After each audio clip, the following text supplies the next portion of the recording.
नमस्कार दोस्तों, take advocate news में आप सभी का स्वागत है। भ्रष्टाचार पे दिखा रहे हैं सबसे बड़ी खबर। आजमगढ़ में खुल गई भ्रष्टाचार की पोल, अधिकारी ही कर रहे हैं धन उगाही का झोल।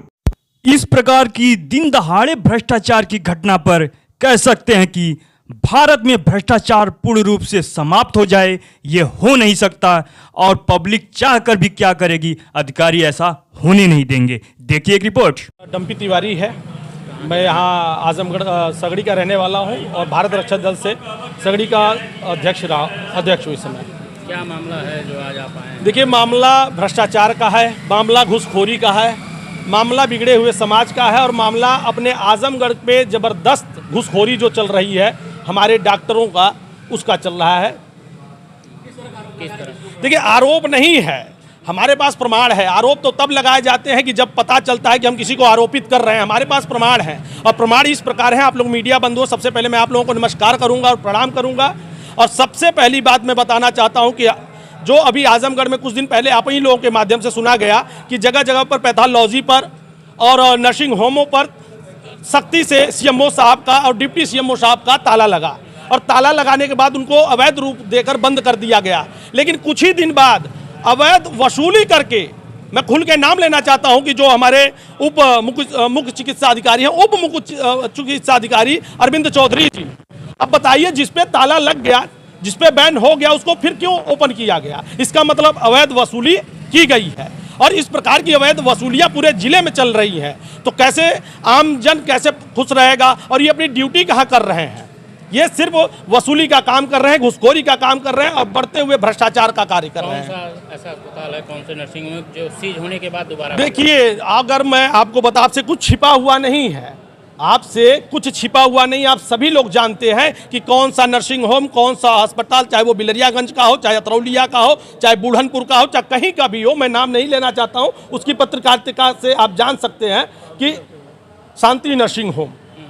तो हर जगह पे जहां पे इन लोगों ने ताला लगा दिया, जहां पर अवैध घोषित कर दिया, फिर वो नर्सिंग होम खुलने का कारण क्या हुआ? देखिए, अभी महनाजपुर का भी एक नर्सिंग होम है जिसको बंद किया गया पूर्ण रूप से। फिर उसको अब किस माध्यम से खोला मुझे नहीं पता कि कौन से रात में सर्टिफिकेट को बनाया गया, फिर उनको देकर डॉक्टर का प्रमाण पत्र दे दिया गया, फिर उसको ओपन कर दिया गया। तो वहां पर तो वो चली नहीं होगी। जब भी चली होगी, नोटों की बरसात हुई है, तब जाकर उनका हॉस्पिटल खुला है। तो देखिए, चाहने के लिए तो सबसे पहले चाहते हैं घूसखोर बंद हो, हॉस्पिटल बंद हो चाहे ना हो। अगर गलती लापरवाही डिप्टी जो हमारे उप मुख्य चिकित्सा अधिकारी हैं अरविंद चौधरी जी, उनको हटाया जाए पूर्ण रूप, तत्कालीन रूप से, चाहे वो डीएम साहब करें, चाहे सीएमओ साहब करें, तत्कालीन रूप से उनको बर्खास्त करें और उनके संवैधानिक रूप से जो उनको अर्थदंड लगे, जो उनके ऊपर कारावास लगे, वो तुरंत करनी चाहिए। क्योंकि ऐसे अधिकारी जिले में नहीं, राज्य में नहीं, गांव में नहीं, कहीं नहीं मान्य रखे जाएंगे। आज डीएम साहब से आप लोग मिले? डीएम साहब से मिला गया, हमारे साथ हमारे बड़े श्रेष्ठ भाई लोग हैं, इन्होंने सभी लोग मिलकर उनको ज्ञापन दिया गया। और कहीं ना कहीं आप मीडिया बंधु को बुलाकर हम लोग सोचे कि इस बात को साझा किया जाए कि समाज में उगते इस प्रकार के राक्षसों का वध कैसे किया जाए, इस प्रकार भ्रष्टाचारियों के ऊपर अंकुश कैसे लगाया जाए। तो देखिए सर, खत्म है तो यही खत्म कर रही है। अगर सरकार खत्म कर रही है तो बहुत अच्छी बात है। तो ये कहाँ से उग रहे हैं? जड़ से काटिए ना। तो ये बात हम तो लखनऊ तक लेकर चलेंगे कि अगर भ्रष्टाचार समाप्त किए जा रहे हैं तो ये कहाँ से उग रहे हैं? इनके ऊपर कौन सा फिनाइल और कौन सा आप कीटनाशक दवाइयों का प्रयोग करेंगे और कब तक करेंगे?